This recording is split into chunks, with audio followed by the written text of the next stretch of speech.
Right, Deadlift and British Strongman podcast. So today we have Tommy Lovell as a guest, who is the under 80 world strongest man, official strongman games current champion. Hey, how do you do, sir? And I'll tell you something funny before we start, right? So Tommy thinks he owes us something a little bit here because he's apologized because he thinks he's late. He thinks he's an hour late because he went out on the piss last night, whereas actually I am late. No. You're actually 2 minutes early. Oh shit, Shay, I'm early. I got the times wrong. I'm on time.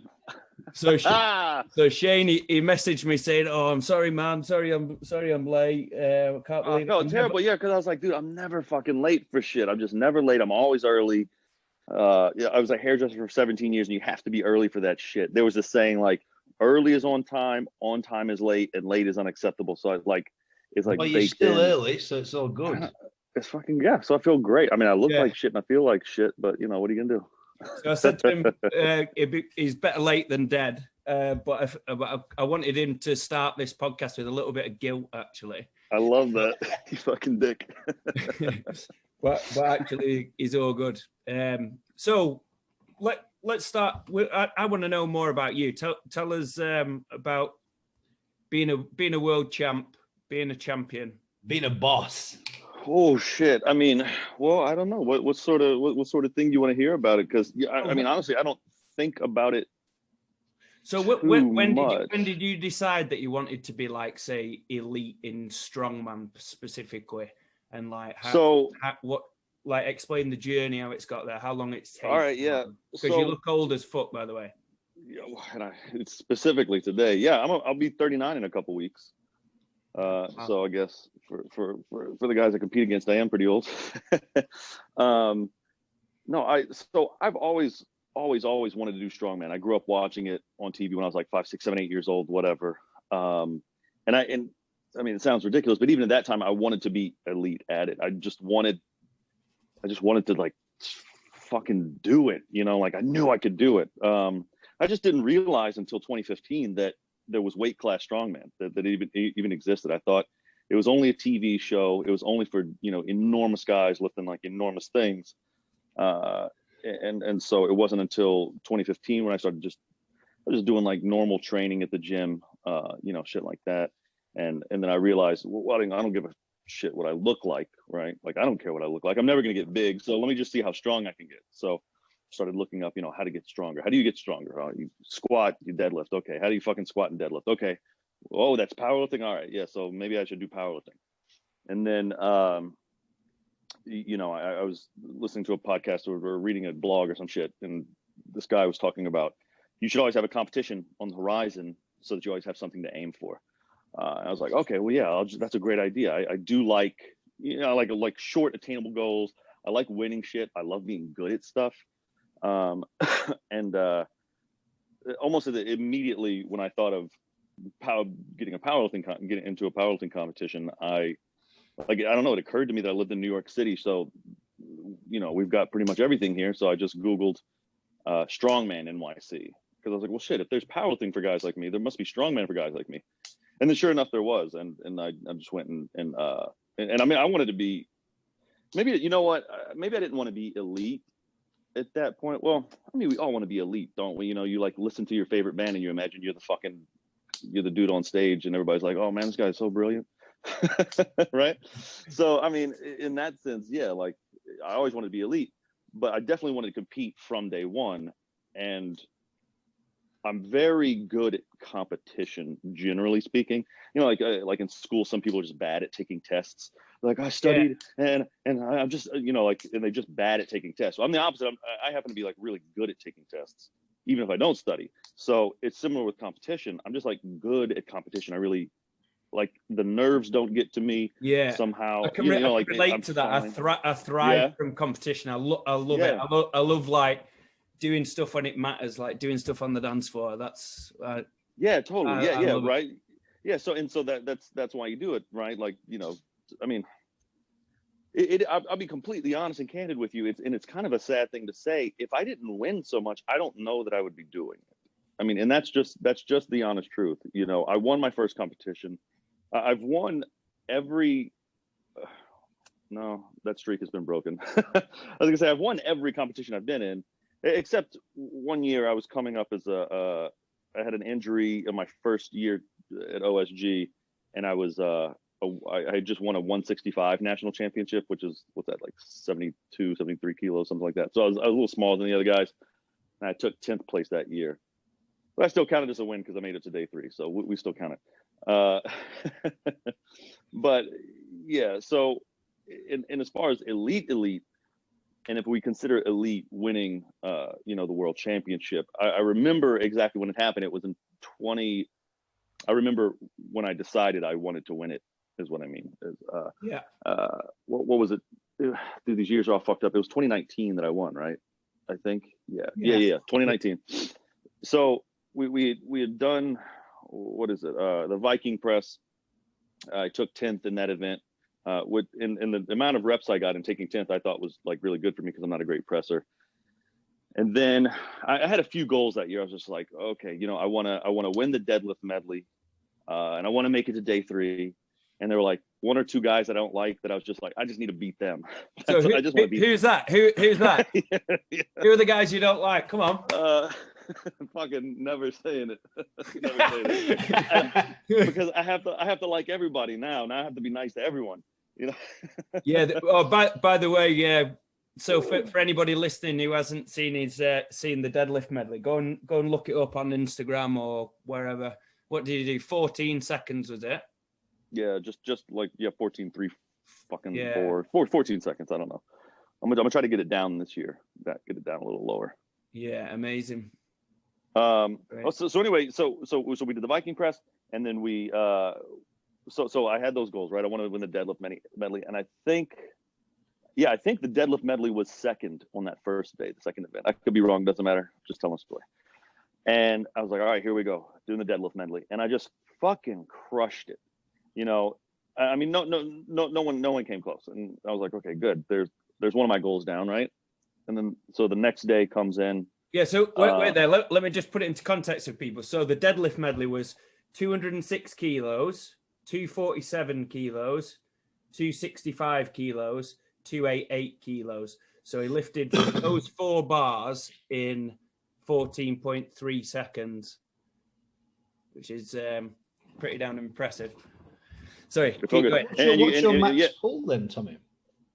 Max I've ever pulled raw is 635, I think. I hit 680 in competition, and it just floated up. It went. I think I had 730 that day. So you're close to the world record pull as well, then I assume. Oh, that's my goal for next year. Yeah. My goal for next year is to pull the deadlift world record. I think I'm going to do it at. I've been talking to Luke Davies. I'm going to go to his show next year. If there's a max pull in it. Yeah. I think it'd be fun to set a world record in a country that I don't live in. That feels right, Yeah, that'll be awesome because we're running the Luke and I are running the Britain's Strongest Man 80 under 80. Oh yeah. Oh well, so that's the one. And Shane's sponsoring the event, so we're all involved. So if you'll come over next year, we'll make sure it's max deadlift, because that's what we're trying to do. This year is we've put up like prize pot for the athletes and stuff. We're trying to attract a lot of the top guys in Britain have already signed up and going to go for some records in the deadlift. So my goal, and this might be insane, but my real goal is to pull 800 pounds. That's what I really want to do. I don't know if a lightweight's ever done it. It just seems like a, if I could get that'd just be really, it'd be really special. What is that in kilos? Fucking 363. 363. Jesus Christ. So Shane, what's your best pull? 370. And what body weight were you when you did that? My best when I was 80 was 340. So 340 is what's 340? That's 680 and 68, so 748. Yeah. Yeah, very impressive. Yeah, it'll be good. Hopefully there'll be a few guys this year at Britain's in June. Hopefully there's a few guys that maybe put the record up to 340-ish, 340 plus. Did you stitch it 325 now? Yeah, I think it's 325. Yeah. I always get confused. I swear. That's it. I swear somebody pulled more than that. I swear that Mark Burke pulled more, but he must have been under 90 when he did it. I must have watched the wrong show. Yeah, well, I think there's quite a few guys who've gone for it, and then Who's got it? Danny Ashcroft? No, Tom Mannion. Who? Tom Mannion. Mannion. Yeah, I'm pretty sure he just he competes deadlift only. My kind of guy. What's your opinion on deadlift records being set in a deadlift only comp for strongman? Do you think it has to be done in a full comp or what? What's your opinion on that? Fuck no. I mean, because it's like it's a strongman record. So if it's in a deadlift only comp, it's more like a powerlifting kind of a thing. Is that like what would be the issue against it? Like I think it's fine. Well, I suppose the argument that some people put across is the fact that strongman is about being, the whole thing about strongman sport is about being versatile through like kind of random. Yeah. But, I mean, you could still have a max deadlift you could have the most random competition in the world and still have the max deadlift in there, right? Yeah, I suppose quite a few people are against like the kind of standardization of it. I suppose. I think. Oh, what I mean is like you can be a power lifter who just puts a suit on and straps on and goes to a deadlift only comp and gets a strongman record, but then you could have technically never even competed in strongman. So is it like a strongman record or is it just like a random deadlift record? Whereas if you're doing it like fourth event in a national comp, it's like a bit different, isn't it? And I suppose some guys are against it because you can see that from like a promoter's perspective, like promoters, like say for instance us, like we actually want to put this max deadlift on, so it like attracts people like you next year. It attracts like the best lifters in the UK to come and compete because they've got this opportunity to do a. Whereas let me throw a mix of both of those things at you as a question. If next year I show up, but I only do the max deadlift, is that okay? Yeah, I mean it counts, doesn't it? Well, right. It counts. It's just one of those things that I always think to myself, like, I don't know. I don't think I have an opinion on it. Yeah, well, I don't waste any energy forming an opinion on stuff like this. I leave it to other people. But yeah, and those people are already quite good at it, so they've got it under control. Yeah. But yeah, it happens at all levels, doesn't it? Like it happens at Giants live shows where people turn up and just go for the log record or whatever. Yeah. Also, I mean, if anybody would have the opinion that a powerlifter could show up and just do that, we could always just turn up to a powerlifter show, I guess. Meet. Yeah, true. Take one of their records, right? I've done that. Yeah. That's kind of our thing too, right? Like, well, maybe it's not our thing, but I always, I've got a gym there, a lot of powerlifters there, and I've always stood by. Strongman makes you better at powerlifting, but powerlifting doesn't make you better at strongman, which isn't necessarily true. But it's like, I see you. Yeah, it's like if you speak Spanish or Portuguese. If you speak Spanish, you can only understand Spanish, but if you speak Portuguese, you can understand a little bit of French, a little bit of Italian, a little bit of Spanish, and that's how I think about strongman. Yeah, to be honest, that's the thing that I'm completely in love with about the sport. I think you have to be so versatile over so many different fields in order to. Yeah, you get to do everything. Yeah, like you have to be able to move. You have to be able to, like, say, weightlift. You have to be able to deadlift. You have to be able to be explosive. Like I love it personally. Oh shit! I was in the middle of a fucking story earlier. You guys want to hear the rest? Yeah, come on, mate. Come on. It's a great that shit, mate. We cut corners. It's a great story. Yeah. So I did the deadlift. Yeah. Holy shit. So I did the deadlift, and I won it. I was like, okay, there we go. That's what I wanted to do. Good for me. And the next day, the farmers came, or maybe I've got those two events mixed up. It doesn't matter. But I'm really good at farmers, so I wanted to do good at that. And then I ended up winning that event and really impressing myself. I was like, holy shit. And I walked off, and for whatever reason, like, I realized, like, oh shit, no, I want to win. I want to win this show. Like, I want to win the fucking thing. Like, and it really, I got a pit in the stomach, like I got this morning when I thought I was an hour late for this podcast. I got a pit in my stomach thinking, like, fuck, dude, that was so close. That was so close. I almost didn't think of this, that I should win. Like, I was like setting these fucking dumb expectations, like, or these little goals, like, oh, if I make it to day 3, like, I don't know why I was doing that. So the question you originally asked was, when did I know I wanted to be elite? So if I have to point to something, it's that moment right there where I was just like, because I think you can really, really, at least me personally, and I would imagine other people like this, I mean, you can sabotage yourself, right? Like, I went to I used to go to a lot of therapy. I was like a depressed kid for a while. And they'd always tell me this thing about, self-sabotage, and people are, like, you're afraid of happiness, you're afraid of success. And I was like, what the fuck does that mean? Like, why would I be afraid of success?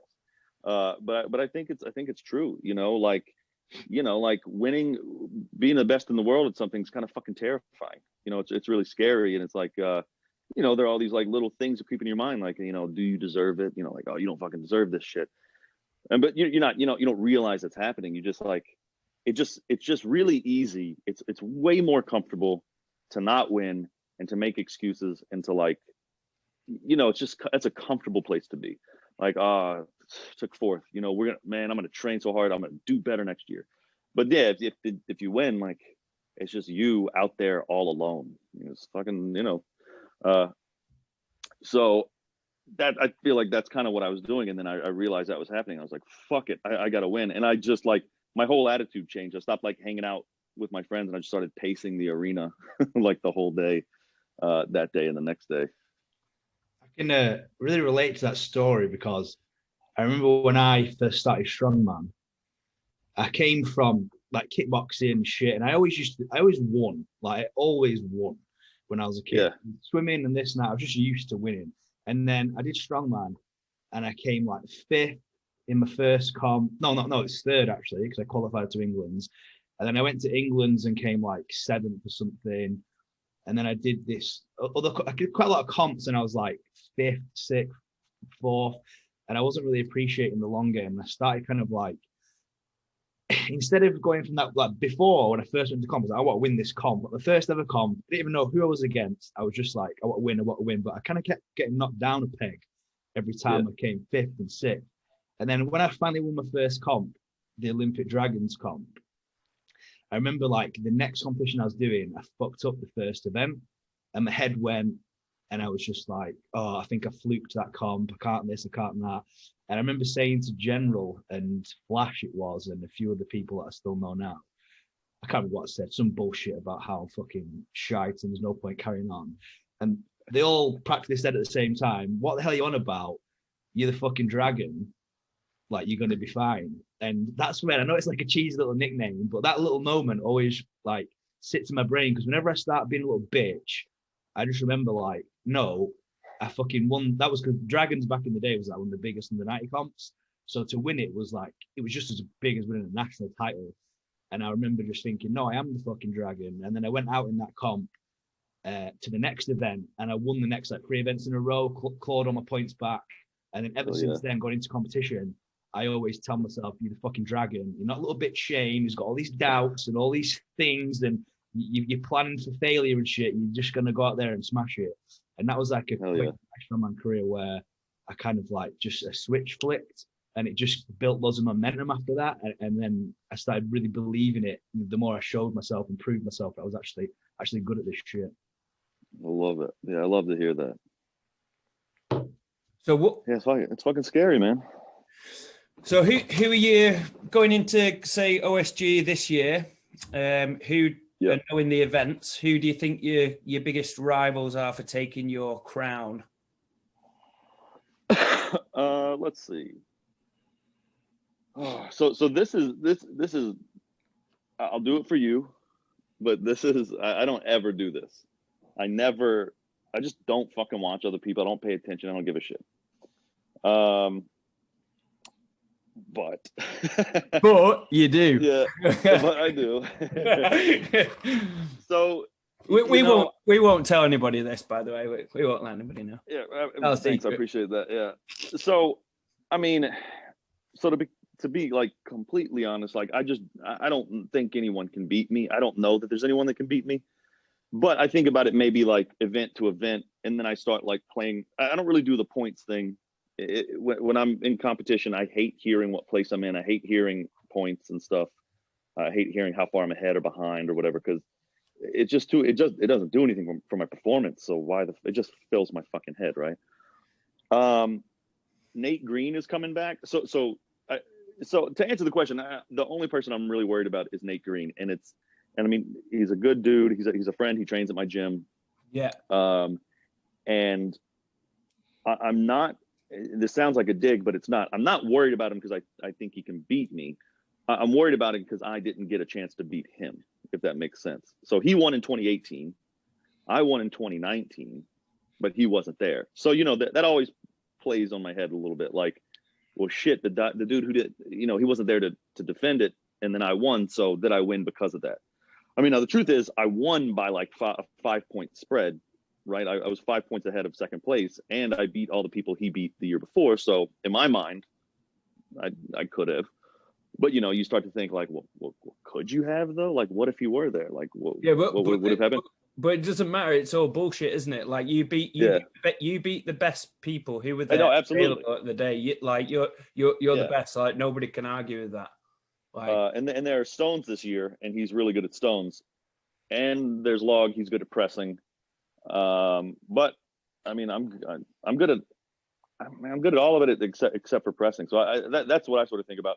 I really want to beat Flash at the medley this year. He beat me by 2 seconds last year, so I wasn't upset about that. I mean, I won all the other events, right? So you say that pressing's like I suppose the event that you're not most like you're least confident with, yet you won. Yes. The year there were 2 pressing events. Were there? Oh yeah, that's right. Oh shit, that's right. Yeah, Viking an axle or something. Yeah. Well, it's the fixed axle, and I don't know. I feel like the fixed axle was a little bit more of a technique thing, and I just had my technique down. I was doing this stupid little split clean. Yeah, I remember. The split clean, and I figured out how to like open my hands up just around the axle and like roll my hands around it, And I think for some reason the fixed axle was just fucking everybody up. A lot of people train on just an axle bar with collars that rotates, and then you're using a fixed Apollons, and you have to learn to let it roll in your hand properly, don't you? Or else you just mauled in rack position. Yeah, I trained on a regular axle, but I like duct taped the plate so they didn't move. So I could see what I prefer the fixed axle. I don't know why. I think it feels really nice. Yeah, I mean, it's not bad. You just gotta like let it float. Yeah, I like the float. That's fine. Yeah. I think it's because when we first started training, I think Hicksy just bought like a Pollens axle like the first year we started strongman training. So the only axle we used for like my first 5 years was this fucking, it was like 105 kilo empty. It was like my max. So I had to just train on it. But then you just kind of get good at it after a while. I think if you clean it and you pop it up vertically and then move around the bar. Exactly. Yeah. Then it just feels fucking awesome. Whereas if you're kind of doing like a kind of muscle power bicep curl clean, so then looping, then it starts spinning and you can't. Oh fucking hell, yeah! Like snap a wrist.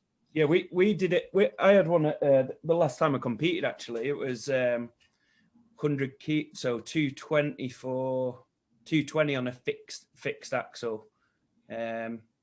In Cheshire's comp, and I remember loads of people struggling on the day because they'd never used a fixed axle before, and whereas I just used that technique where I kept it vertical and moved around it, and it just felt exactly the same, to be honest. I cup mine as well. I go on the fixed one, I go thumbs over and like wrap my hands around to pick it up, whereas on a normal one I'll usually pinch grip it if I'm going double overhand.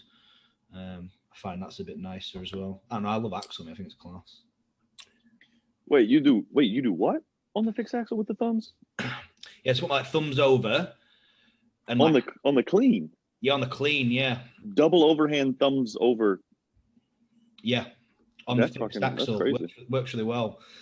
Sounds weird, but if you do it on a fixed axle, it feels different to a rotating one. Yeah, okay. I'm gonna try that. Just means that you don't have to do the over-under switch grip. Just saves you like a little bit of time if you're repping, or power cleaning. You can just power clean it that way. I don't know. How many reps did you end up with? And what was the weight? Was it 110 or was it about 240? It was 251. So what does that end up being? 115, 230, and 20. Yeah. Not quite, maybe 114. Yeah, some shit like that. I got 5 reps. I got 5, yeah. So like I hit 3, I dropped it, I stood back and took a second. I hit another one, and then I wait, and then after I hit that 4th one, I waited until they said 10 seconds left because I knew I could only get one more. So I just waited until I had max out my rest time. So is OSG Worlds over? Is it over 2 days? 3. 3 days. 3. How do you think that does that affect your performance in any way? Splitting it over 3 days, do you think it's better, worse, or what? It's just boring. Fair enough. I mean, honestly, it doesn't affect my performance. It's just, okay, so let's say you've been training all year or whatever, right? But you've been training for 12 weeks leading up to this seriously, which means for me, no more drinking at all for the most part. Like maybe I'll have a beer here or there if the timing is right, but like no drinking, just like trying to do like recovery stuff and prehab and rehab and shit. And obviously the intensity is going up in training. And that's always the most fun time of training, but it's still the most taxing. And then a week out, I start fucking, drinking gallons of water so I can do a water load and a water cut. And then I used to take out carbs for a day, and that fucking sucks. Sometimes I just won't eat for 2 days. I've done that before. And then, then I'm not drinking water at all one day. And then I'm doing these saunas to like sweat my ass off so I can drop the couple pounds. It just becomes like mentally excruciating. And then you do that the day you weigh in the day before, right? So that's finally over, and now I get to eat and drink all day. But that's just, and it's always a nice day and it's a fun atmosphere, but it's like, okay, now there's an entire day just for drinking and eating before we compete the next day. And then you got 3 days of that. And dude, we're only doing, so across 3 days, 6 events, the maximum amount of time I'll spend actually doing my sport is 6 minutes, right? And if you're as fast as I am, you won't get anywhere near that. So it's like, this fucking, it sounds like I'm complaining. I'm not complaining, but just as far as that goes, the only issue for me is a little bit of boredom. And, it's because you have to force yourself to get pumped up and ready, for the event, but then also you want to settle yourself down, and you don't want to feel bored because if you start getting upset and any anxiety, like that's not good. So it ends up being a full week of just like directing your mind in the right, direction. But as far as performance, no, I think it should be, I mean, obviously I'm not the promoter and I don't know how these things work, but I would love, like my ideal scenario would be every year the competition were in a different country. Because I do think it's a little unfair that I don't have to change time zones. And, other guys have to like do a weight cut I'm going to be doing a weight cut on a plane, but, a plane across time zones. And then like, even those of us that are professional, it doesn't necessarily mean, there's not $100,000 on the table, right? If they're like $100,000 on the table, like, fuck it, I'm gonna show up like a week early, get adjusted to the time. Yeah. That sort of thing, right? Finish my training here, like that sort of thing. But it's not like, people have like families and kids and jobs and like. Yeah, that's it. I think finances are a massive part of it. Like, I think there are some top athletes that can't afford to justify the cost of going, like traveling to America and Yeah, I think it. Well, that's one of the reasons why I've done the Arnolds, and I did when they used to run it was before OSG. There another Worlds in Australia. I'd done that. I spent fucking loads of money doing that a couple of times, and since then, every time it comes around, I'm like, I don't know, I'll skip another year just because it's like a big commitment. Also, I learned that when I fly abroad like that far, I don't know what it is, but I just fucking soak up water on the plane. And it's an I've heard that, yeah. Man. Like, I think I set off, when I did the Arnold's under 80, I was 82, and I set off and then landed at 86 and a half, 87. And I was like, what the fuck? And I had to Dude, just I heard that you land heavier. Yeah, I don't know what the fuck that's about. My ankles all swelled. I looked fucking weird. And I was like, holy shit, I need to get in a sauna. And I was in the sauna with fucking Cale Beck for about 8 hours dying. When I should have only had 2 kilos to sauna. Well, I was hoping less. I was hoping I've had a few pisses in that and been a bit less, but I ended up being like 4 or 5 kilos heavier. I was like, what the hell? I feel like, I didn't even drink that much water. I was like, I don't know how it happened. It was mad. So, yeah, see, I should have to go through that, Yeah. So Tommy, to be a world class under 80, like with a 24-hour weigh-in, what kind of weight would you expect to like? What do you like to walk around at, and how much do you cut? Do you mind sharing?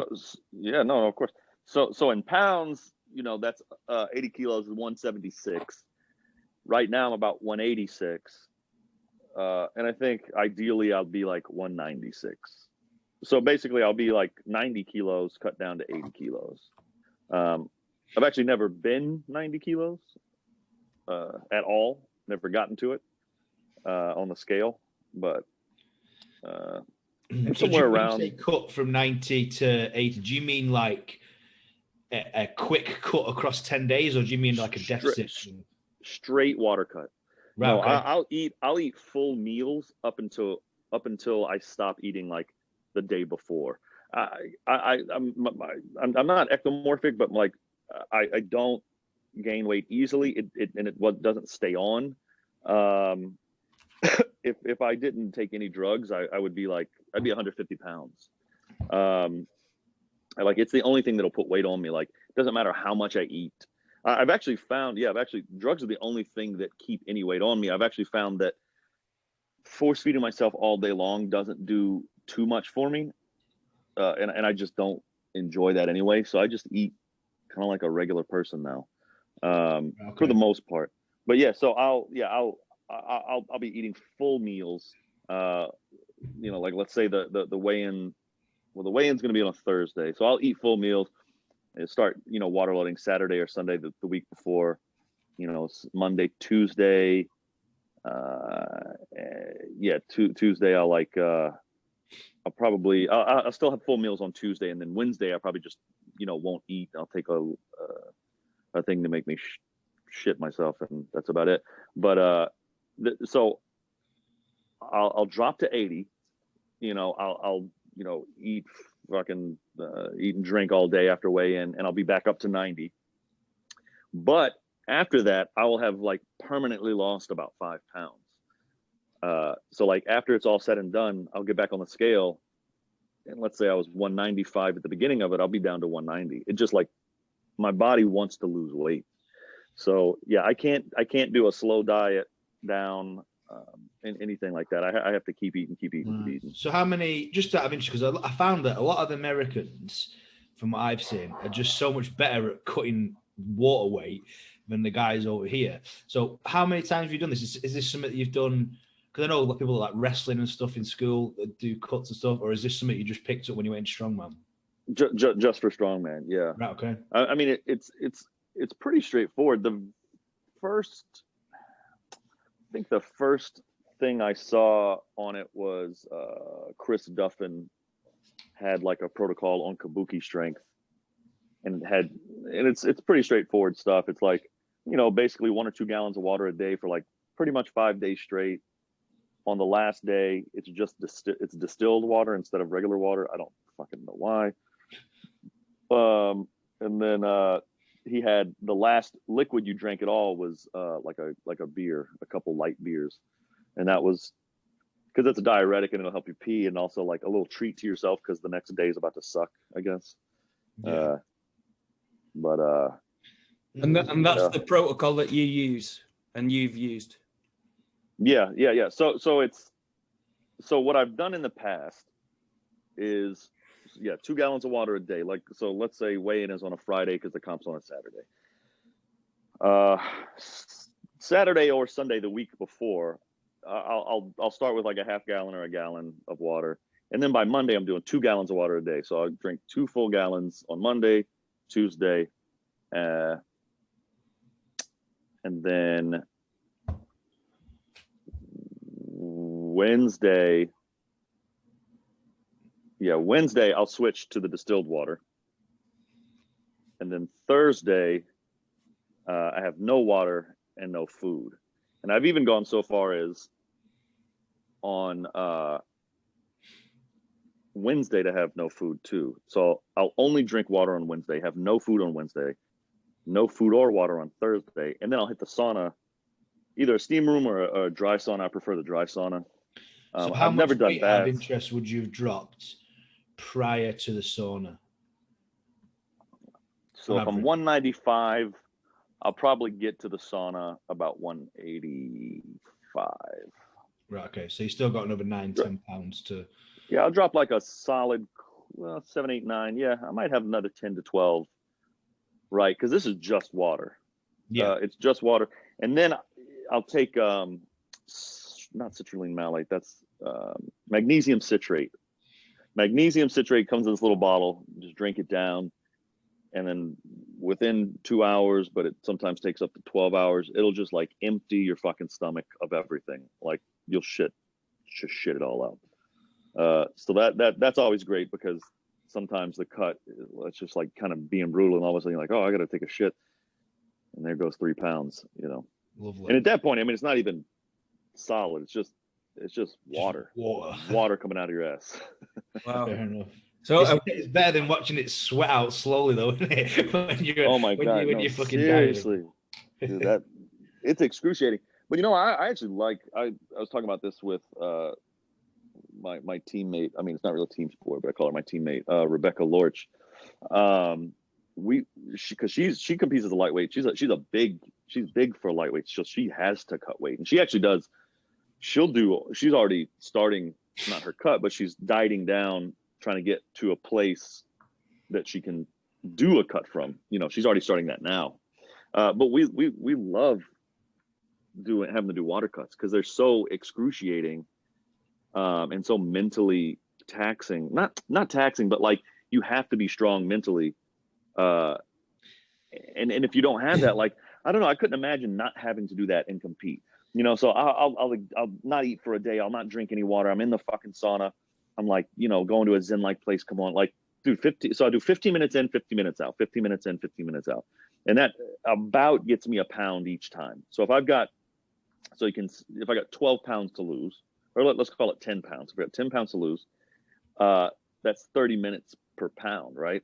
So that's fucking 5 hours, like just 5 hours straight in the fucking sauna. 15 minutes starts to, like, it's almost impossible. You're sitting there like, dude, it must have been 15 minutes by now. I do the 15 on, 15 off as well. It's bad. Yeah, you it's only been 3 minutes. Oh fuck, I've got 12 more minutes of sitting here. And you're just, dude, it's fucking boring. You're just sitting there. It's fucking crazy. But you get it done. The weight is close. You're like, okay, I'll have one more piss before I weigh in tomorrow, and I should be good. I could always, I'll like have Jolly Ranchers or gum and spit in a cup. I've done that before for the last little bit. But you know, this is why I like to go to the grocery store to do some shopping for my refeed. And I love shopping on this specific empty stomach because I buy the craziest shit and so much. I'm like, I don't, you know, like, but you know, you walk around the grocery store and you're seeing all these people shopping, and I mean, you become a fucking, I become a psycho, dude. I started having like crazy thoughts, like, look at you, you fucking sheep. You know, like, you're just buying your food just to eat. You have no reason. You what are you even alive for? I'm eating for a purpose. I have a, you know, like, you know, like, you fucking go crazy. And then like, it just makes it so important. It's like, you know, like this, like my whole life is this thing. and I actually, I thought that's how I felt when I did the medley in 2019, actually, you know, like I didn't tell myself in so many words, but I made myself believe that I would rather die before stopping. Right. And actually we watched it yesterday because I realized I need some work on sled drags. Like I've got to get better at them. It's not even that I'm bad at it. It's that I don't know what I'm doing. I just do it. Right. So maybe it's time for me to like sort of break it down and figure out like, you know, what's the best back angle? Where should my hips be? Like, I think I was watching my thing before, I'm leaning far back, but my hips are too high. So I'm not getting as much leg, and maybe I need to dip the hips down more and I get a little bit more leg drive out of it. But you know, we were watching at the gym, we were watching that heat, or in the couple of heats before it, you know, seeing what everybody does and trying to break it down. But you see a lot of people would like stop and then start to row. But on mine, like even at the end, I start to slow down because I'm all gassed out, but I was like, I just didn't fucking stop. And it was that same mentality. I was like, you know, I didn't do everything I did for this last fucking year to like, dude, it's just a minute. You know, what's the big deal? Just fucking don't stop. So yeah, I'd rather die than, I was like, yeah, if I kill myself, then that's just what happens. And the same thing with you know, with the cutting weight. It's just one of those other things that makes it become, for me, so much more mental than well, I mean, that's also physical, isn't it? But I like cutting weight, man. I find that during, I mean, I hate it, and I'm like, why am I even doing this? But after, because I always finish, I always feel like, I don't know what it is. Like the competition, I can finally think about the competition now because the hard part is done, and now it's time to just go have fun and showcase how good an athlete I am, and I've got through the shit. And like even the coming weeks, I'll tell people about my weight cut before I say about how the comp went, because I'm more proud of the fact I got the weight rather than the comp. So yeah, I enjoy them. I also find that, like you said, it was interesting. You said that you always lose like 5 pounds or so after a weight cut. I found that as well. Like that's kind of one of the reasons why I said, how do you find competing over 3 days? Because for me, if I cut weight, I find that my performance is slightly affected the next day. But if I have a 2-day comp, going into the second day, I feel even better. And if I had a 3-day, I feel like I might even be even fuller and feeling even better on day 3. Because I think my body seems to react a little different to water cuts than most people's. I really struggle to rehydrate in 24 hours properly. Like the weight comes back on and stuff, but I get a lot of spasms and cramps and things. Oh, no shit. Yeah, so you got to do an IV. We did IV. Yeah, I know. That's what I've heard. Yeah, IV to make sure it goes in to absorb better. But a 6-event comp the next day, come event 4, I'm like, my fingers are twitching because my forearm's cramping, and I'm like, oh shit, here, you know, we got to try and, I'm trying to speed the organizer along. Like, you need to get these fucking comps going, man, because give me 2 more hours, I'm going to be locked up. So that's what I enjoyed when I did the Arnold, was I got 3 events in on day 1, and I'm feeling all these twitches, and I was like, oh shit, it's happening again. And then they were like, right, come back the next day, and I was like, thank fuck. So the next day, it all gone. Yeah, I'm actually going to look at that this year, because I had never even thought of that until you just asked me. You know, like how do I was like, oh shit, I don't know how I feel about it. But yeah, I'm actually gonna look at that this year and find out. I used to train. I always train in the mornings, and I used to train on an empty stomach just because I didn't want to have to get up early enough to eat to then have my stomach settle to then go train. So I would just go train on an empty stomach anyway. And it, you know, makes me feel much lighter. I like being a little light on my feet. You know, I'm pretty explosive. So like if I have a lot of food in me, like I can't really. What height was that box jump, by the way? Well, I'm just reminding myself. Oh yeah, 54 inches. Yeah, I thought it was mid 50s. That was a good box jump. I'll give you that. You are explosive. Hey Shane, I was trying to find the video of last time I did box jumps. I was going to send it to him, but I couldn't find the video. I think it was what was it? 20. What are those plyo boxes that are just 32 inches or something? No, I don't think they're that high. I think it's 24 inches.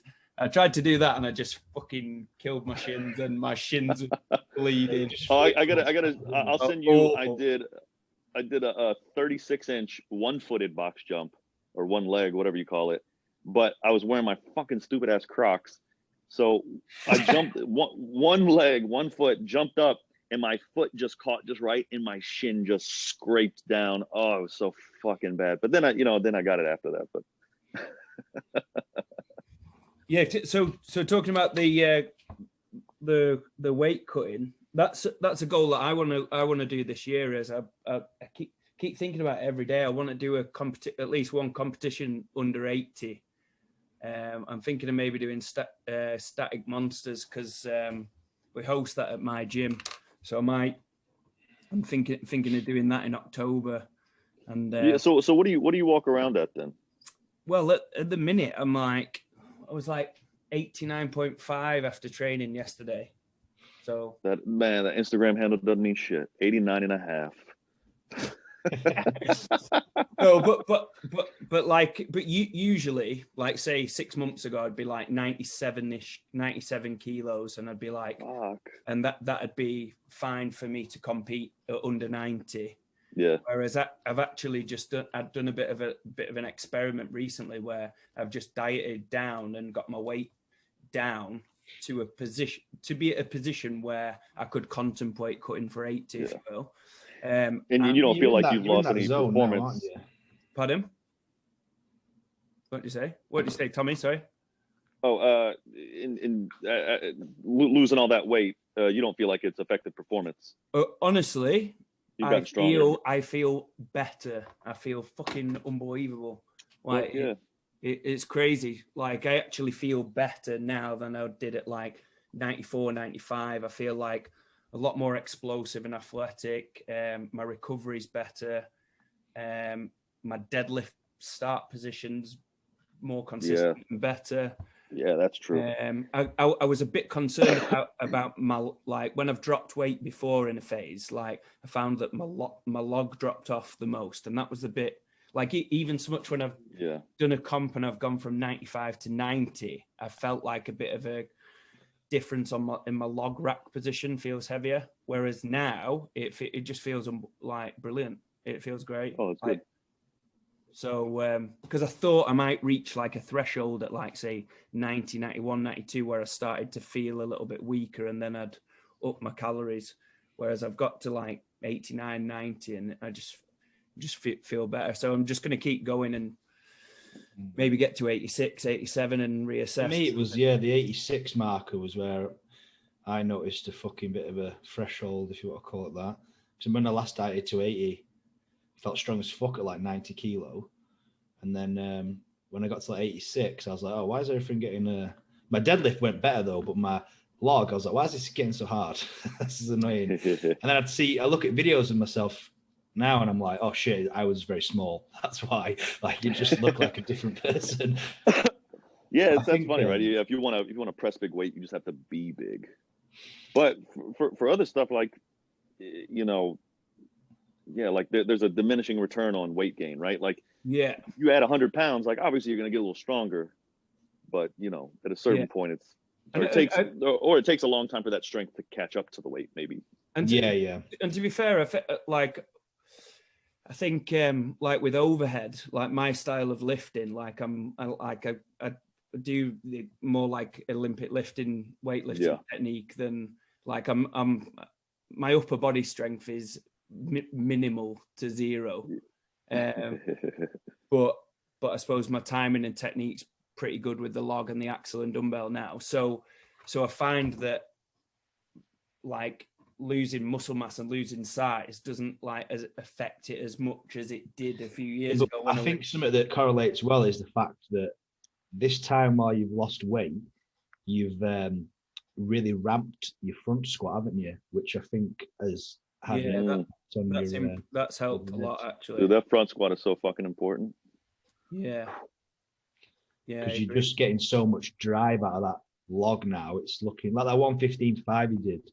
I don't think you'd have done that anywhere like that if you hadn't brought your front squat up, because it just looked fucking class. Yeah, well, that's it. I'm dipping with the log now at like whatever 90% weight, and I'm like expecting my knees to collapse because that's what used to happen. Like I'm expecting to dip and get to the point where I can't fucking drive up. Whereas now, from improving front squat, so I definitely feel a lot better. But anyway, the goal is with the static monsters is basically see if I can get near what I'm hitting on the log now, but weighing at 80. Like if I could do that as a goal, then I would consider doing like say bigger comps under 80. I'd consider doing OSG under 80, to be honest. Yeah, Like, if you're at 89 and a half, 90, you could definitely cut that. That's 10%. That's pretty straightforward. I mean, it's horrible, a bitch. Yeah, exactly. It'll be horrible, but it's definitely doable.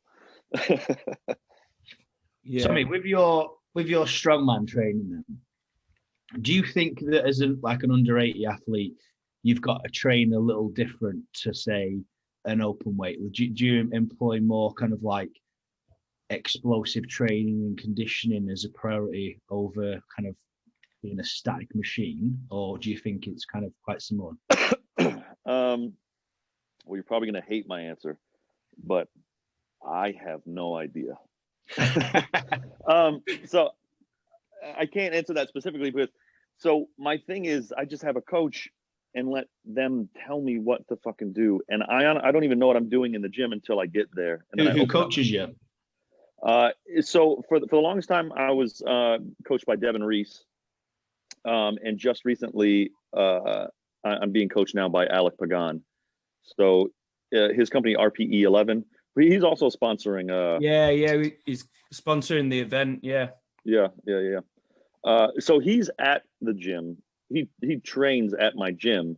So it was just like he had eyes on me, So yeah. And I've never had that before. It's the first time I've had somebody like in person with eyes on me the whole time. And he's not like, he's not like giving me his personal time and attention, but he's like in the gym. He's got several athletes going, so he's walking around and stuff. And so we've already like in the first week, like kind of changed the way I deadlift, working on my back position. And he comes from a weightlifting background, so Olympic weightlifting. So we're working. What we're working on now is like sort of movement, like really bulletproof in my back, get my QL fucking crazy strong for the yoke, doing a lot of boring stuff. So, so to train differently, I don't know. I don't really love training. I don't like necessarily being in the gym and working out. I like to win competitions. That's sort of the payoff. So I say that because. So if you didn't compete, you wouldn't train? Probably not.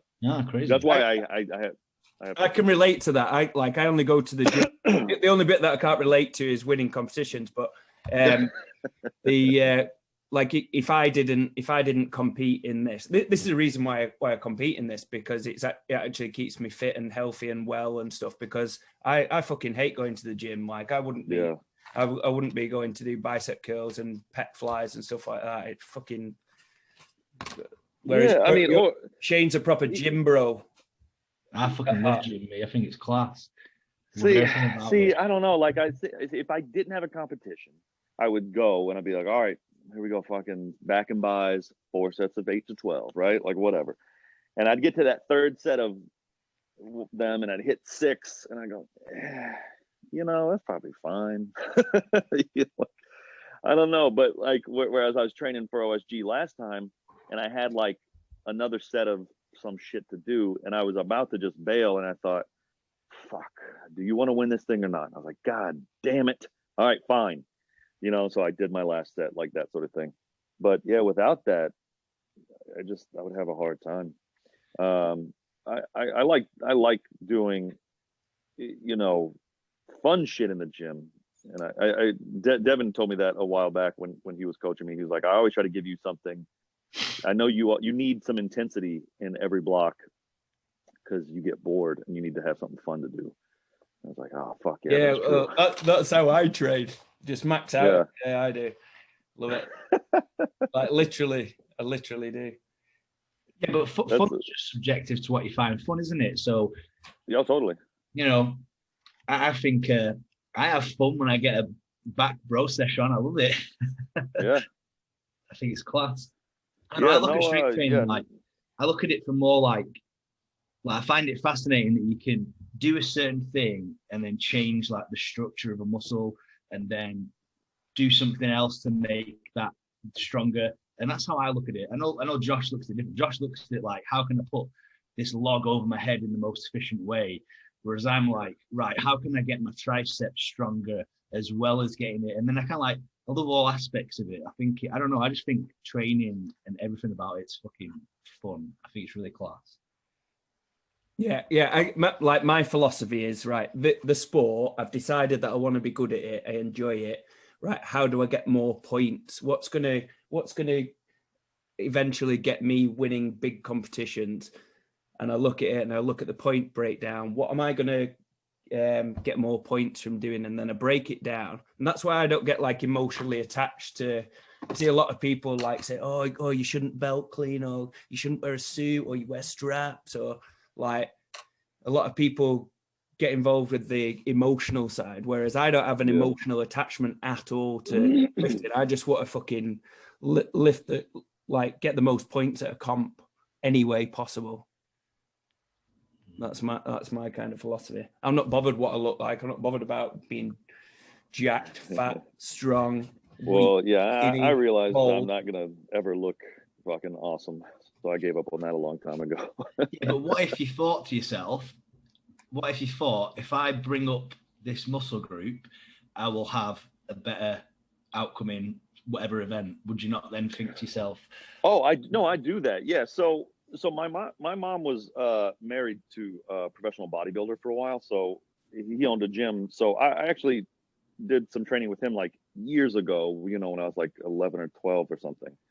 So my first understanding of training was like isolation exercises, mind muscle connection.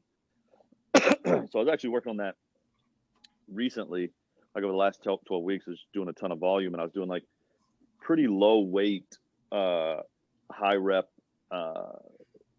dumbbell rows, and just working my left lat.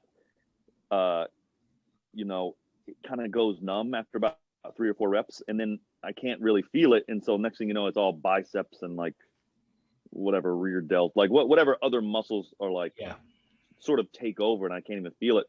So really, like I was like really, really focusing on like, lifting, like pulling with my elbow and like really feeling that lat. And then it went from like, 5 or 6 reps to 7 or 8 reps before it went numb, and then 9 or 10 reps and 10 or 11 and 12. So, I don't exactly, I assume I wasn't thinking specifically about which event that was going to help for, but yeah, definitely. I do. Like I like to imagine, and I assume it's there's probably a practical use for it too, but I do like to imagine, like all the little things happening in my muscles and my body that are like transforming me into this thing that's capable of, whatever it is that I'm going to be doing. Yeah. I used to do that when I was a kid, because I've never loved food. I'm not like a food lover. But even as a kid, I really enjoyed like really bland food for some reason. I liked spicy food and other, tasty food too, but like I liked eating really bland food because I liked to imagine, almost, not that I was a robot, but almost like that this is just fuel to fuel my body, Yeah. So similar thing with the training, I do it like, and actually, you know what, maybe that's why that's sort of like mental thing is it's borderline unsustainable, right? Like every time I go to the gym, I'm thinking about, like I'm, committing to like this thing that I'm doing, and like, imagining how it's helping my body and like focusing on it, and, not missing any training. And then I finally go compete. Usually after a competition, I take about a month off, just a full month, and don't think or worry about anything. Like, I guess mentally, if you've been so focused on it, as it's fucking crazy. Yeah. Next kind of thing. Yeah, exactly. I have the utmost respect for bodybuilders. I don't know how, just the diet alone, like, some psycho shit. I mean, because I don't consider myself to do bodybuilding, so to speak. But for example, when I first came back and deadlifted about 6-7 months ago, and I pulled the 320, and I usually am quite fast over the knee, but I could tell my hamstring and glute was weak at lockout. So I did 6 weeks of glute and hamstring isolation. And then I pulled the 330 8 weeks later, and it was faster over the knee again. And the lockout was strong. And I thought, oh, great, that hamstring and glute cycle worked. And that's kind of how I break it down when I do any lift, really. I think of it as like links to a chain, and which muscle is kind of the weak link. And then I'll bring it up, like doing it recently with, I used to be really good at bent over row. I used to just be really good at it. And because I got so good, I stopped doing it for like 2 years. And then I went back to it. I was like, holy shit, I'm really shit at this now. So I've started trying to bring that up again. And just, things like that. My assistance is phased in around what I feel like is weak. But then I guess you could say I am isolating it, so I am bodybuilding it. But I wouldn't say I go in with the mindset of trying to make it look a certain way or anything. Like, I don't care if it gets bigger. I just want it to translate over to the lift, if that makes sense. Yeah. Whereas my approach is very different. I'm just specific, or I just switch off. I just don't see the value in it. Like a bit of a kind of contradiction to that is the front squats. I'm noticing the front squats really transfer. I'm doing front squats with a view to really helping the overhead lifting, and that has. But that's as assistance as I go, really. Noticed anything with your deadlift, by the way, doing these front knees? I know we're going off fucking on a tangent here, but just notice when I front squat, I feel like I can maintain my thoracic position better on a pull. No, I just feel more tired when I deadlift, and my leg drive, my arse hurts. Your arse hurts? Yeah, like my hamstrings and like my arse are always fucking fatigued. Right. So, have you got any advice to people competing at OSG for the first time? So, Shane and I, between us, we coach quite a lot of people who are going for, like, probably 15 plus people between us, Shane, or something, who maybe are going to compete at OSG this year.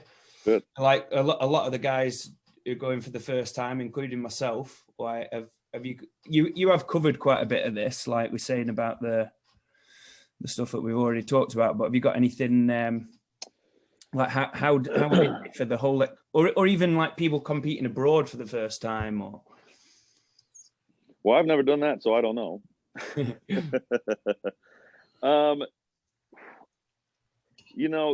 don't know. I don't know what advice I'd have, but I can tell you what I do and how I think about it and how I approach it. Which, if somebody wants to do what I do, I think that's always a good idea. About the champ. Yeah. So it's similar to, it's basically what I was saying when when I was talking about the medley from 2019, that I would rather die before I stopped pulling that sled. That's kind of how I go into, like, right before each event. Well, firstly, I don't, like I said, I don't like to look at points. I don't like to look at standings. I mean, somebody always fucking comes up and tells me some shit that I don't want to hear, but I don't look at it. I don't look at how other people are doing. I need to get everything out of my head, right? And so I look at that event like it's the last thing I'm ever going to do. I really, truly try to get myself to a place mentally that I think this is the last thing I'm ever going to do. It's the first event, but there's no more competition. There's nothing after this. There's no life. There's no death. There's no that. It just, everything ceases to exist after this event. This is like my parting gift to the world. Like, that's what I think of, or where I try to get myself to. So I would say, whatever your version of that is, do that. And if somebody wants to talk to you, tell them to go fuck themselves. Go fuck off. Like, I'm here for a world championship, not to fucking hang out. Yeah. Because it's very short term, right? Like, we're not talking about, being a dick for the rest of your life, or being like, it's just a few days. So, I used to not like having people come to my competitions because I felt like I needed to entertain them, or I would, you know, like, oh, are you guys doing okay? Are you bored? You know, whatever. Yeah. It actually happened one time. I had some people come and I think they got like bored in the middle and they left. And it just like, I don't need that kind of a thought in my mind. Like, damn, my friends left in the middle of competition. I guess it was boring. Yeah, I guess it is kind of boring shit. I fucking feel bad now. I guess when I'm done competing, I'll see where they're at and like maybe we can meet up, you know, like. Yeah, but this kind of anxiety you don't want in your head, like. Yeah, like why am I thinking about that? So yeah, exactly. I get that.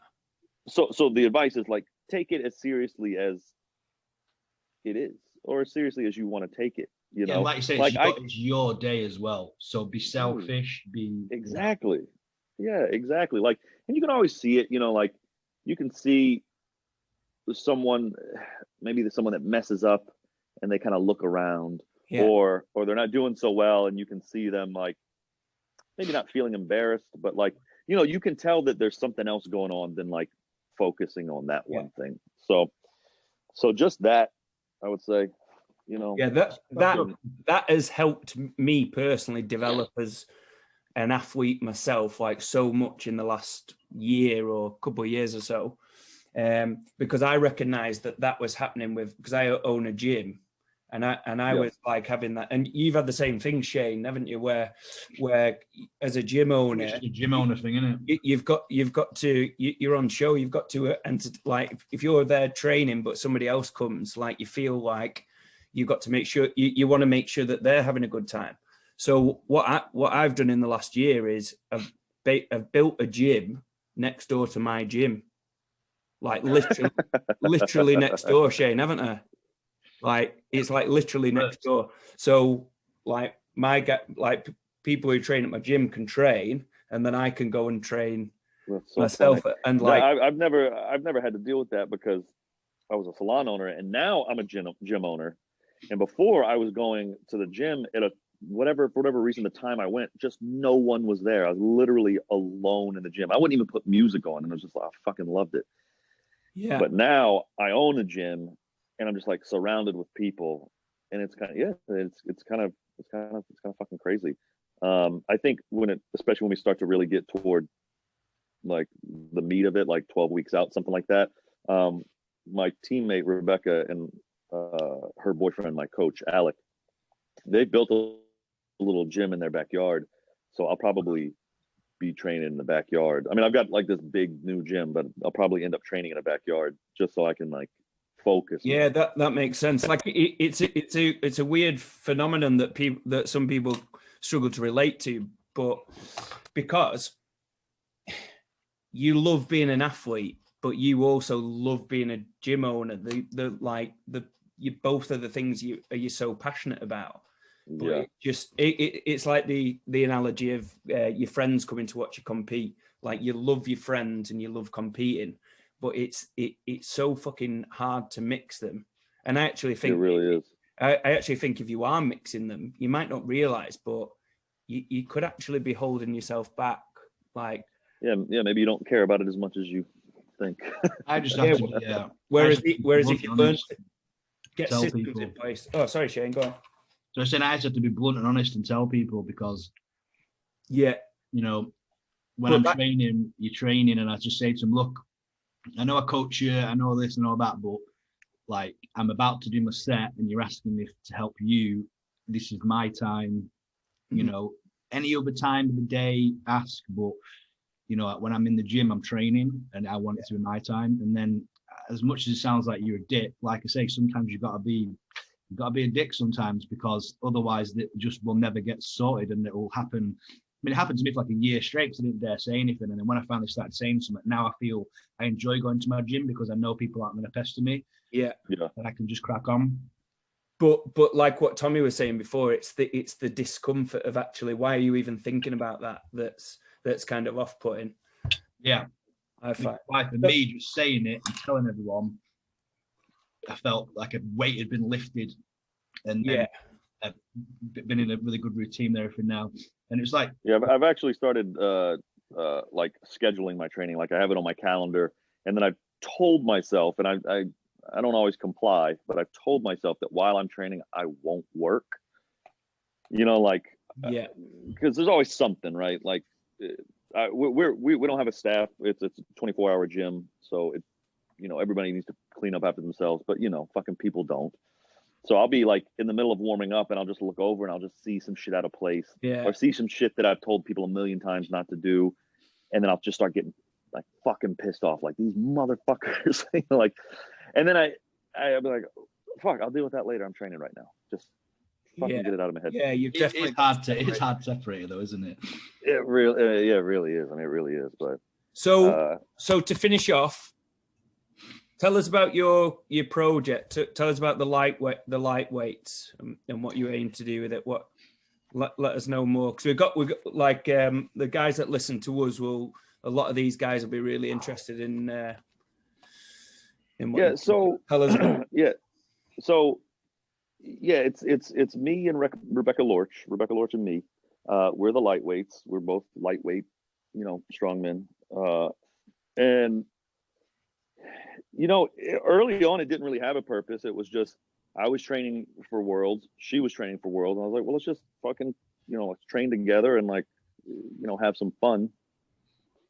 But early on, you know, and the original idea was just to do like silly little skits and shit, just to goof around with the camera and like, you know, just have some fun and document the training.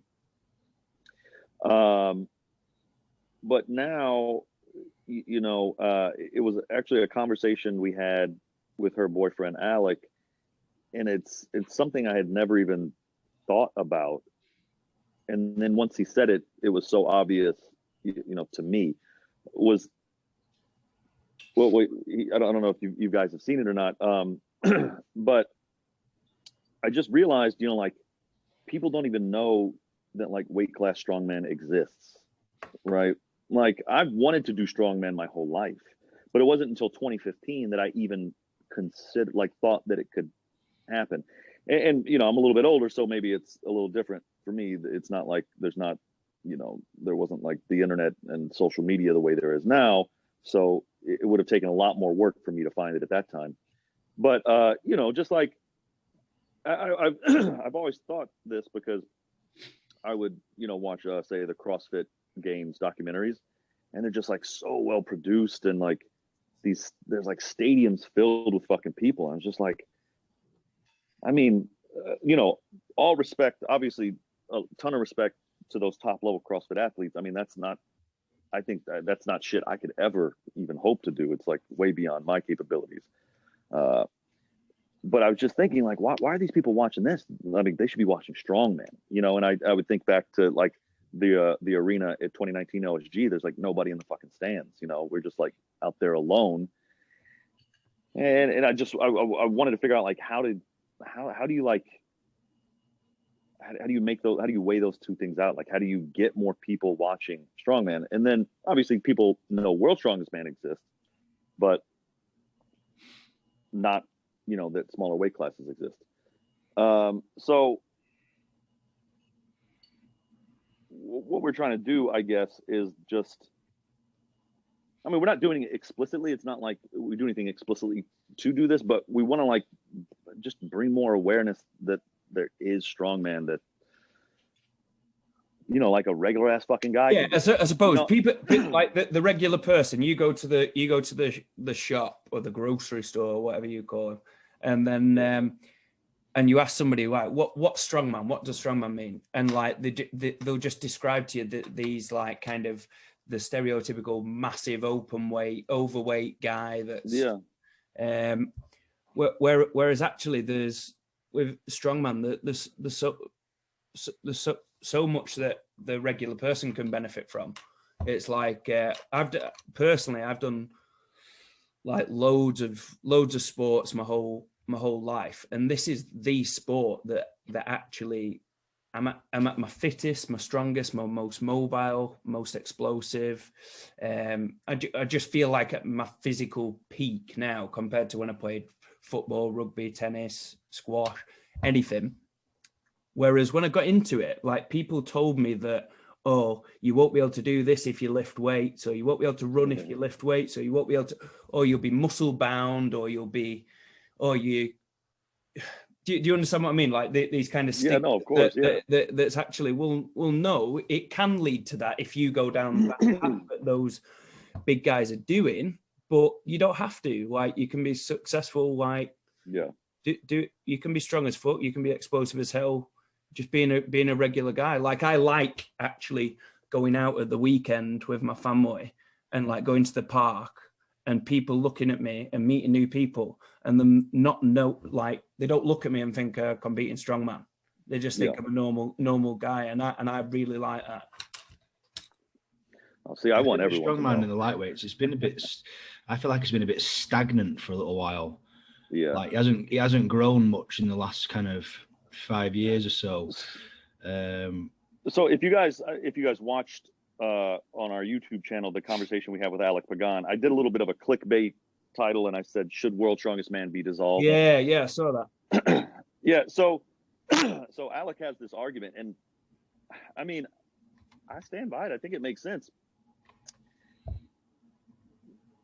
It's hard. It's a really hard thing to say out loud, but World's Strongest Man should go away. There shouldn't be that competition anymore. We should all compete together, just in different classes. And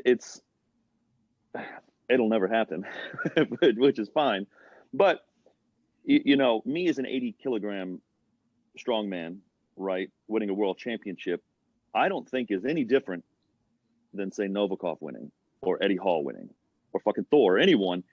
It's just different. So the only difference is, like, and this is the big argument that people say, I think, is like you can go and compete against Novikov because it's sure, but I can't, can I? Sure, the open class. But that's like, sure I could, but effectively I can't, and everyone knows that. But you weight class sports and weight class sports, you can't. That's a shit argument, really, because it's like saying, "Oh well." Mine's a shit argument, Shane. It's like saying Mayweather will get knocked out by Anthony Joshua or something. It's like, well, yeah, but he's in a different weight class, so no, but it's not. My point is the open class is open class. Like, for instance, like I want to compete in open class eventually when I'm strong enough. Like, yeah, I know what you're saying. You're the best in the world under 80. Why is that different to the best in the world? Yeah. Open? Also, like tangentially, an argument would be that there's also an open class at OSG, but that's not the World's Strongest Man. Yeah. But the open class for the women at OSG, that is the World's Strongest Woman. Yeah, I think the problem is that Worlds are owned by that television company. Yeah, not by anyone who is involved in strongman. So no matter what they present, because I speak to Joe Scholes, one of my best mates who works for Giants, and he films all the fucking clips and everything. Oh, Joe, Joe. Yeah, you know Joe, don't you? Yeah. So he'll say that, like, they don't have any say in what they do. They can't change that comp. Even if they want to, they just don't have any say whatsoever. So it's just, that's why it's sat as this like outsider.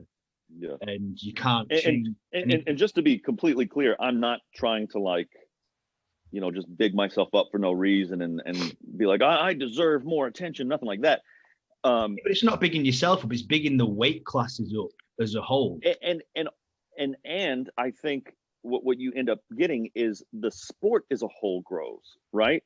Like if, you grab any regular guy at the store and you say, hey, you know what CrossFit is? He's like, yeah. And also he thinks I could do it if I wanted to, I just don't want to. You say, do you know what strongman is? And like, oh, those guys that pull airplanes with their teeth. And you're like, fuck. And like, that's for them. So yeah, if you promoted the 80s, the 90s, the 105s, 120s equally, yeah, more people would find out about it. And then as a result, you would bring more attention to the heavyweights as well, right? Like just promoting the 80s generally or equally would also, maybe somebody never even heard of strongman, and the reason they see it is because some dude who kind of looks like them is doing it, or some girl, obviously. Yeah. And then they say, oh, I want to do that, and then they say, oh, there are also really big guys who do it too. Maybe they came into it. Well, the thing is, I think that it could make the sport 20 times bigger. Because if you look at some of the most popular athletes, I mean, at the end of the day, let's be honest, people get popular because of the personality. And if you're a good athlete and you've got a good personality and you're fun to watch, you know, people follow you, you grow, and absolutely. So if they push the weight class sports, you open yourself up to all these different characters, all these different people, and you just promote people in a certain way. And then you might find that, like, for example, Conor McGregor's one of the biggest athletes in the world, and he's like 155 pounds or whatever. No one cares that he's in a weight class. They like the fact that he's double champ, you know, which you could have in strongman, an under 80 guy going up to 90s, and, you know, and you can create, this is one thing I've been saying to Joe, the official strongman need to do, is they need to create a little bit more entertainment, a little bit more character behind it. And I think that's how the sport goes forward, is by building names up and then having it like Tommy versus, I can't remember what that guy's fucking name was. What was he called? He said that won it in 2018. Oh, Nate. Yeah, you could build you two up about, because I didn't even know that there was two previous champions that had never gone up against each other, and now they're gonna, you know, compete this year. That's like a cool little story. You can like run with that and create some like vibe behind it and stuff. But I just don't think at the moment anyone's properly marketing the weight classes properly, and I think that's the issue. And I think there's so much potential. Like it's so marketable, because people see a picture of you or lifting this fucking crazy shit and be like, oh, he looks like the regular guy. Oh, you're a bit more jacked, don't get me wrong, but it's a lot more relatable. Like a lot of people will see that. A lot of people see strongman on the TV and think, oh my God, like, wouldn't it be amazing if I could do that? But no, I can't do that, because you have to be this big, you have to be that size. Whereas if it's like more in the public media or on TV, and they say, whoa, hang on a minute, like he's 5 kilos lighter than I am. I can do that. I want to go and give that a try. Is there someone local to me? I think it's great, man. And then, like, if you look at the like the numbers, the viewership numbers of like weightlifting, like the 70-80 class is like the most viewed. You know, so just from a money standpoint, I've been saying this for years. They're missing out on so much, because a lot of the under 90s, 105 guys as well, have real marketable personalities. And no offense to some of the opens, but they just don't. They're just a bit boring, you know what I mean?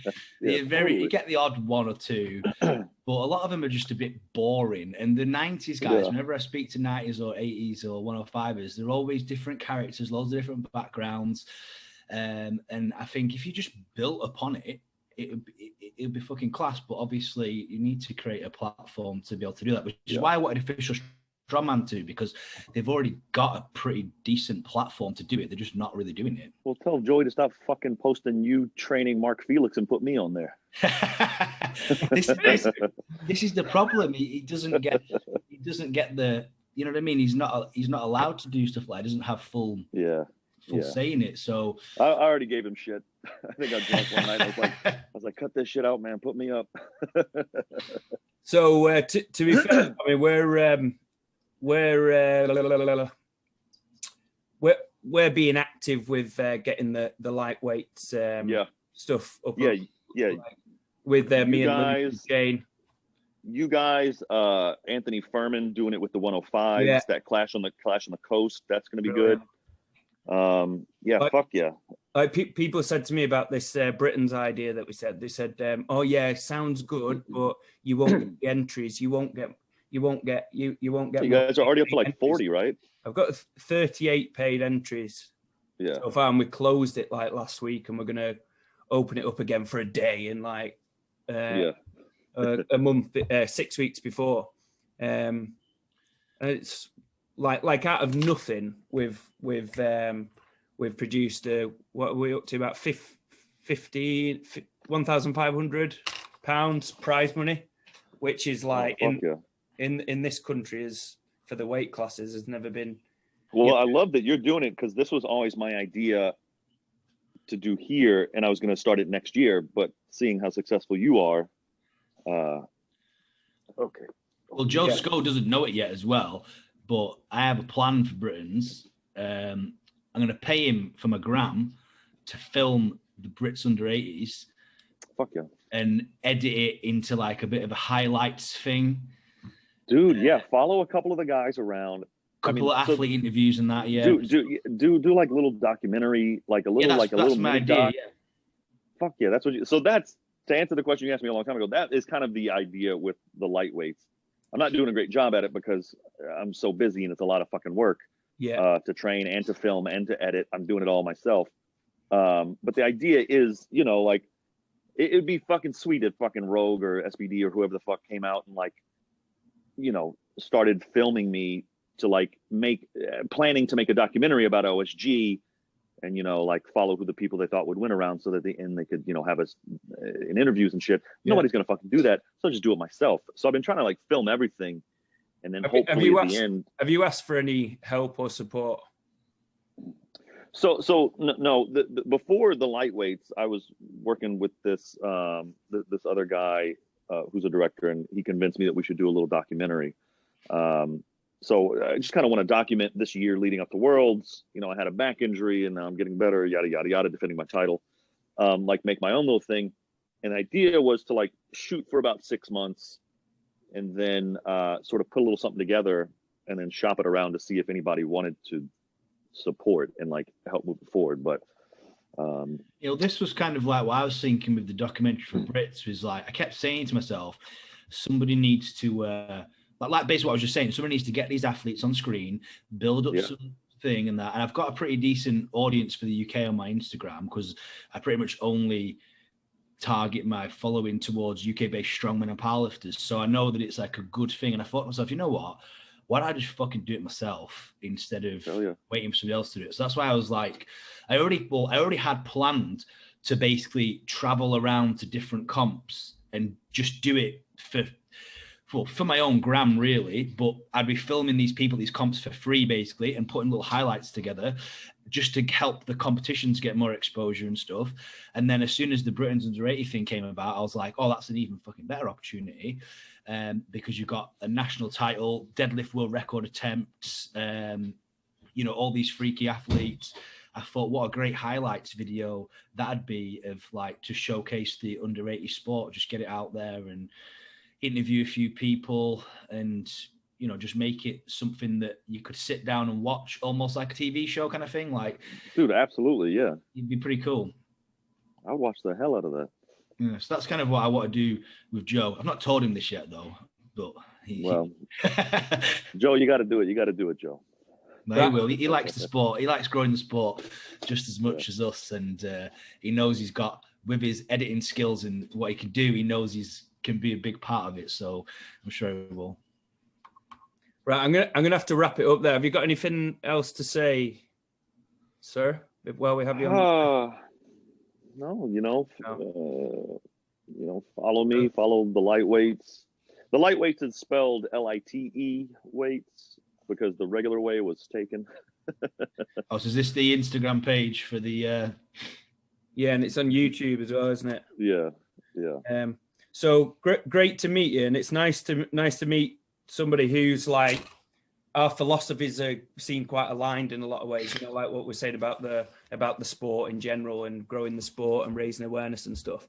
So I think like I love doing stuff like this because you actually get to network and actually, I can't think of anything immediately, and you maybe can't right now, but if something comes into your head, the way that I or Shane can help you, or we can work together on something, then we're completely open to ideas. I love it. Yeah, I love it. And we want to develop the sport, don't we? So, well, I've started a clothing company. It's called Odd Objects, and I'm working on some shorts at the moment. So they should be in production later this year. So next year, I'm going to sponsor the 80s in Britain. Oh, brilliant! I want to be on there. I want to be there. Brilliant. And I always love people helping the sport as well, because the more people we get that just keep pushing it, then eventually we're going to break through, and I think it's going to be fucking class. Yeah, and Tommy, I'll give you $100 if you break the world record. A little bit of money towards your flight if you break the world record in Britain. All right, yeah, let's do it. All right, mate. Remember. Great to talk to you guys. Yeah. All right. See you. Nice one. Bye bye. Cheers, guys. See you later. All right, bye, y'all. Peace.